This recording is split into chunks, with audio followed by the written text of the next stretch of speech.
Hello everyone and welcome back to another video. In today's video I'm going to show you how to fix login field in ElevenLabs.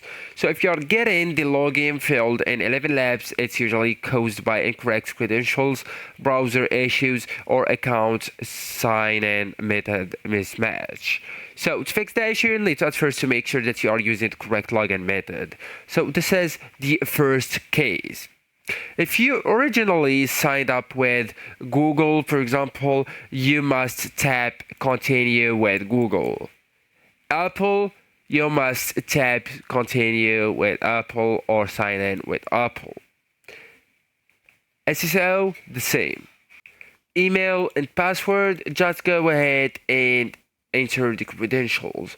So if you try to enter a password for a Google created account right here, it will say the login failed, so you'll need to continue or to sign in with Google directly from that option. Okay, so you will need to try the correct sign-in option as I told you.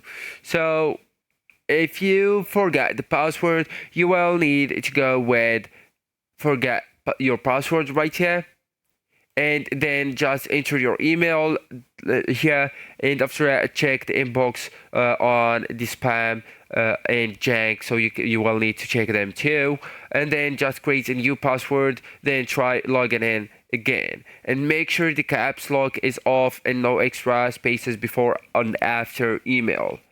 Also, I do really advise you guys to disable the VPN or proxy, so ElevenLabs may block certain VPNs, suspicious IP addresses, so just turn off the VPN apps, open a built-in VPN on proxy settings, then refresh and try again. So actually guys, that's it. This is the end of the video. Thank you so much for watching and goodbye.